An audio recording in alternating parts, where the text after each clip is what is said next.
Chào các bạn! Việt Nam chúng ta không chỉ nổi tiếng với những cảnh đẹp và con người thân thiện, mà còn là nơi sản sinh ra vô số khoảnh khắc độc lạ khiến dân mạng cười nghiêng ngã. Từ những màn xử lý đi vào lòng đất, các pha tai nạn hài hước khó tin, cho đến những nhân vật sở hữu tư duy không giống ai. Tất cả đều đã bị camera quay lại. Cái toilet của mình nó sẽ nằm ở giữa nhà nha. Nếu bạn không tin, hãy cùng khám phá 45 khoảnh khắc độc lạ Việt Nam khiến hàng triệu người vừa cười ra nước mắt, vừa không thể tin vào mắt mình. Trời ơi, không lẽ nào đây là sự thật? Dính luôn rồi. Dính luôn rồi. Dính luôn rồi. Dính luôn rồi. Vuột rồi mấy ní rồi. Nhưng mà nước này sao chạy được? Thanh niên làm người xung quanh hết hồn với màn rao kem mà tưởng đâu có chuyện gì động trời sắp diễn ra. Kem đây, kem sô cô la, kem dâu, kem dừa, kem sữa, kem sầu riêng, kem trái cây, kem đây. Cái gì vậy anh ơi? Kem đây, kem đây, kem đây, kem đây, kem đây, kem đây, kem đây.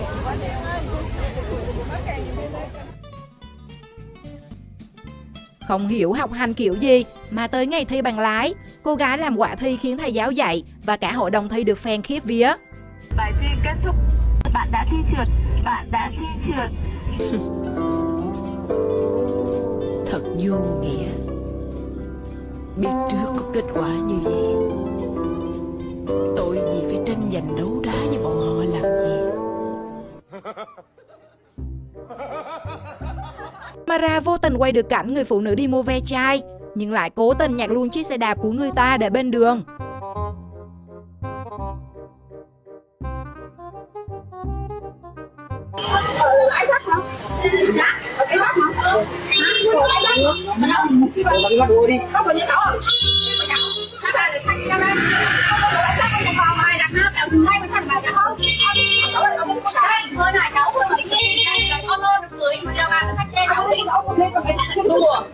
Đùa thật đấy.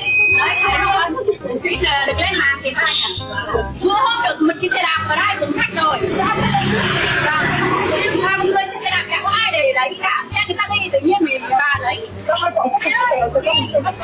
phải nói xe mà ô tô này đầu đây người thì ta chảo bị bỏ bên này. Nếu bị đắt nào lên mua sao. Giới trẻ giờ lạ quá các bạn à. Hóa ra cưới nhau là do bị lừa chứ chẳng phải yêu thương gì. Điều gì ở chú rể đã khiến bạn cảm thấy ấn tượng và quyết định trở về với gia đình bạn trai để làm con dâu cũng như là làm người vợ của Sơn Ca? Em bị lừa. Em bị lừa. Bị lừa thật không ạ? Lúc thật là giả. Bị lừa nhưng mà trong khoảng mà mình cho phép đúng không ạ? Tranh cãi vì xảy ra xích mích, nhưng không hiểu sao hai chàng trai cứ bịp vào mặt nhau, làm ai cũng thấy dơ online luôn.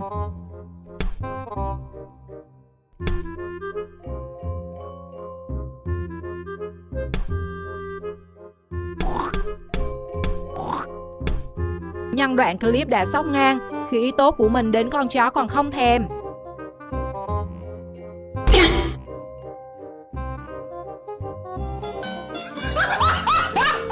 Nhỏ tuổi nhưng độ lém lĩnh của cậu bé khiến người lớn cũng phải chào thua. Trời đất, cô dễ thương không? Dễ thương ghê chưa? Đó vậy đó.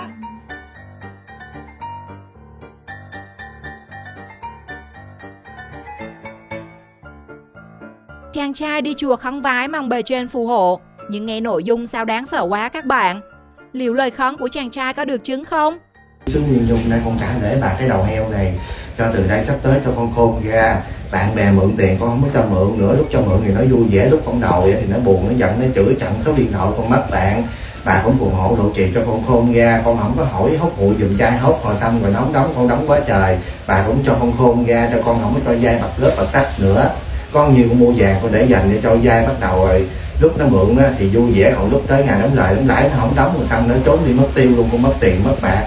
Bà cũng phù hộ độ trì cho con không có cho khôn ra, không có cho bạn bè mượn xe xong rồi nó chạy hết xăng là nó không đổ về kìa con đổ, còn nó cầm xe con phải đi đời lấy tiền con đi chuột, bà cũng phù hộ độ cho con khôn ra. từ đây sắp tới bạn bè chơi bè đó, tiền cháu múc không có tiền, chút cháu vô con buôn bán đồ xưa đồ cổ cũng vậy nữa, không có bán buôn, không có thiếu rồi bắt đầu đòi cái giận cái hờ không trả cho con, giờ có tiền cũng bán, không có tiền thì con không có bán, nhờ lãnh đạo ủng hộ. Hôm nay con bút cái đầu heo cho con khôn ra, nhất là từ bạn tới bè, từ anh tới em, từ mà bà mối dây lái làm ăn bà cũng ủng hộ độ trì mô Phật nên cả lễ bà. Ngày xưa có cô gái mở đường, ngày nay có cô gái phá đường, làm cộng đồng mạng cạn lời. Mẹ nó thảm đường đẹp ra phá, chịu thua à này.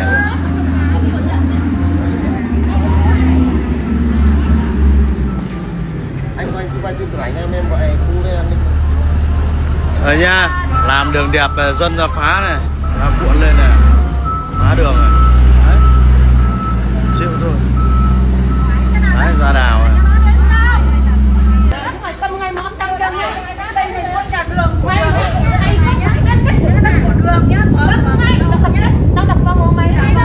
Qua cua, nhưng thanh niên đi xe máy lại chạy với tốc độ bàn thờ và cái kế tông luôn vào nhà người khác.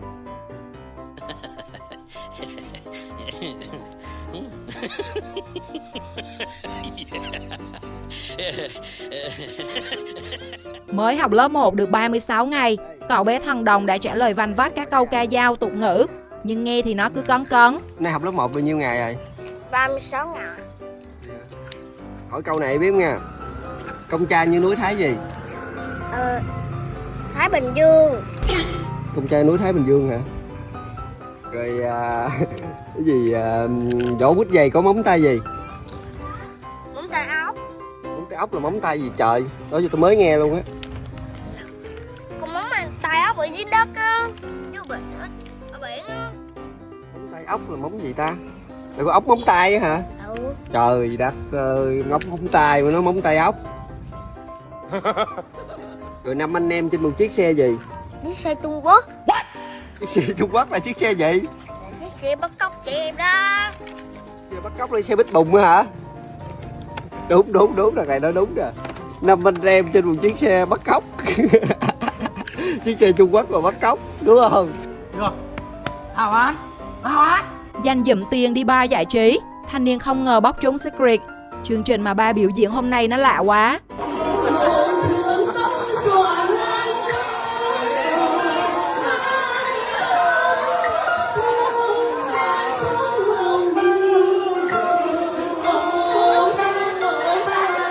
Người phụ nữ lên hát góp vui cho ngày cưới, nhưng khiến quan viên hai họ không khỏi lo lắng.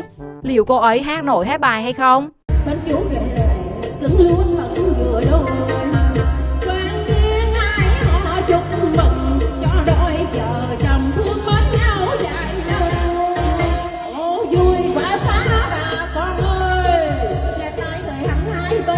May mà có camera ghi lại, để kể không ai tin rằng chiếc xe máy nó cũng hâm khi thấy gái xinh.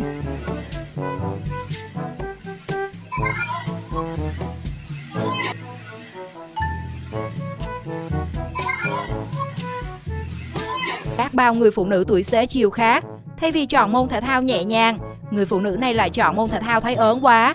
Chắc ông chồng ở nhà rất ngoan các bạn nhỉ?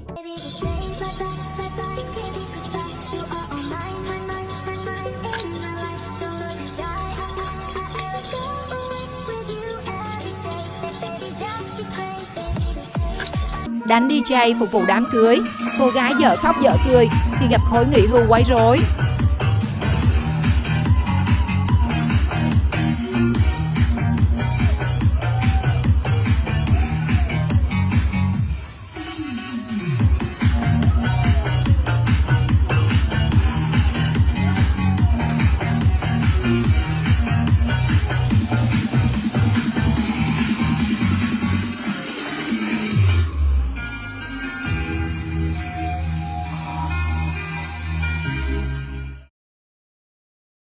Đoạn clip quay cảnh cô gái đi qua cầu ở Đà Nẵng khiến ai cũng phải ngước nhìn.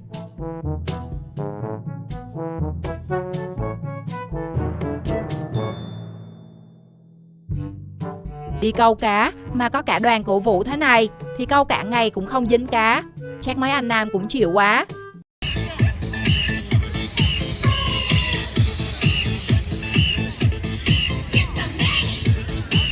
Rõ ràng rào chắn vậy rồi, Ai cũng chờ để tàu qua, nhưng thanh niên đi xe máy lại cố tình vượt rào và cái kết khiến ai cũng hả dạ.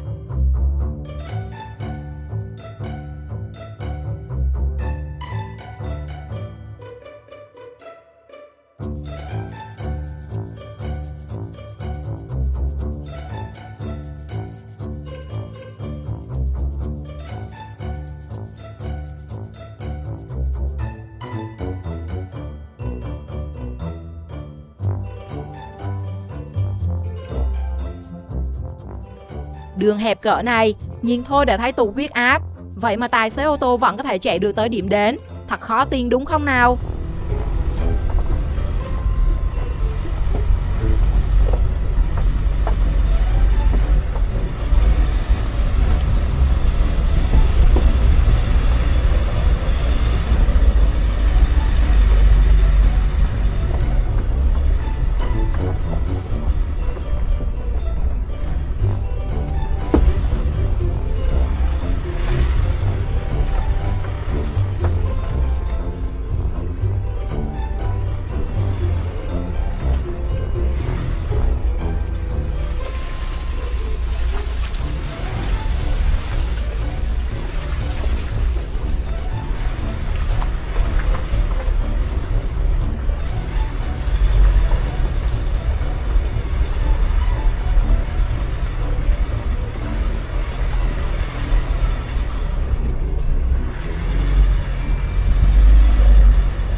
Không có tiền lắp camera lùi, chủ xe tải lắp đỡ con iPhone 17 dùng tạm, trông rất gì và này nọ. Thằng nào làm ra cái này? Thằng nào làm ra cái này? Anh hỏi em. Thằng nào làm ra cái này? Trời ơi, thằng nào? Họp phụ huynh cuối năm, thầy giáo phát cho mỗi phụ huynh một cây roi mây để về nhà thực hiện gia pháp. Theo bạn cách này liệu có ổn không? Rồi, mày xong rồi.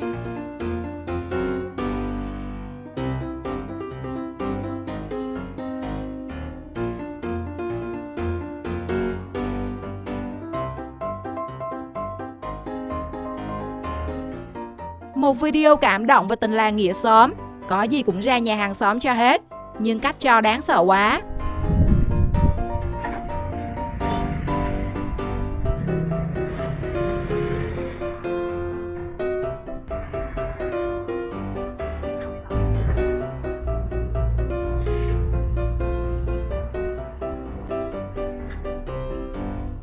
Đây là hình ảnh được quay về những người phụ nữ tập thể dục buổi sáng, nhưng không biết họ tập bài gì mà trông lạ quá các bạn.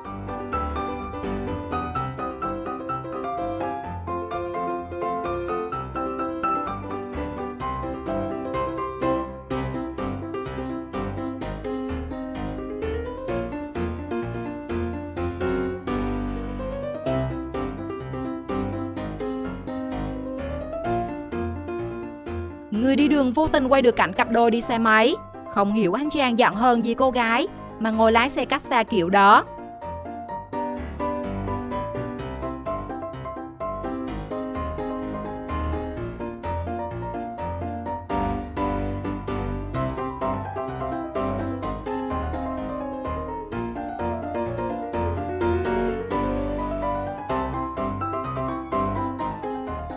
Đây có lẽ là màn lùi xe vào nhà tốn kém nhất thế giới. Còn người ngồi bên cạnh chỉ có thể là sợ tới già.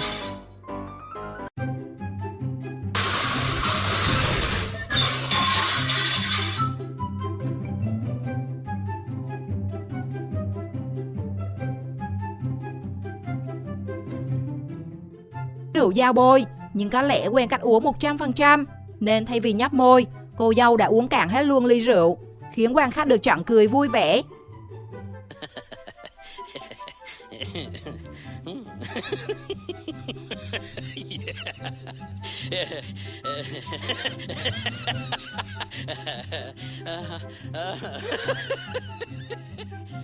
Hành động đáng sợ của người phụ nữ được camera quay lại. Để có chỗ đậu xe, người phụ nữ đã đẩy ngã các xe khác rồi bỏ đi luôn. Ủa? Gì vậy? Ủa gì vậy? Ủa Ủa gì vậy? Là sao vậy mọi người? Bác xe máy công nghệ, nhưng người đi đường lại xót cho cái vali của anh chàng.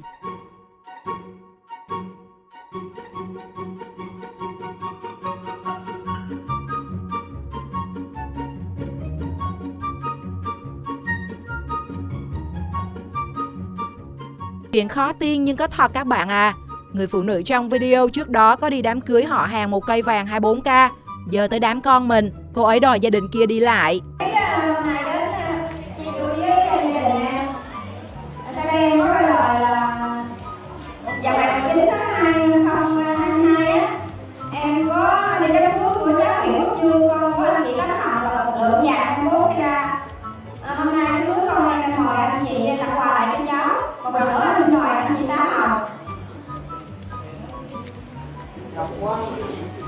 Rồi được rồi, hết rồi.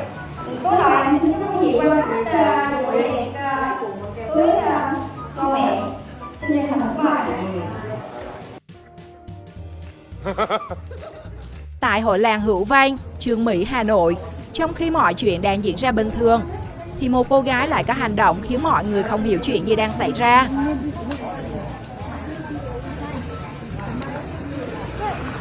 Cô Trang xinh không? Cô Trang xinh không?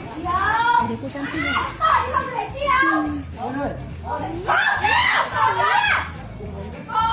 thì không phải xé lên khỏi nó ra. Cái gì? Con to đây cơ mà. Xé thế nào được? Trai gái. Con thế nào đâu ý đấy.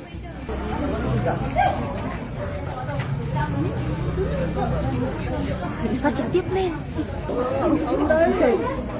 Bìm lại nhà cái ngồi mà chờ.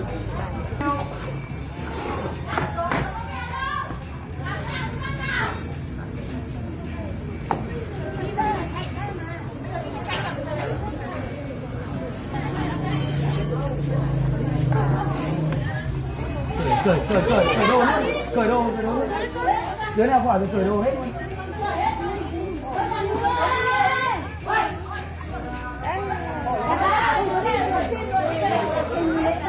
Để nó từ từ ấy đi khỏi. Đừng cởi nữa. Thôi bây giờ không cởi được đâu. Nó không cho cởi nữa thôi. Chủ nhà khóc hết nước mắt khi xem lại video. Không biết tại sao cái hồ cá coi nhà mình lại biến thành chỗ uống nước cho đàn bò.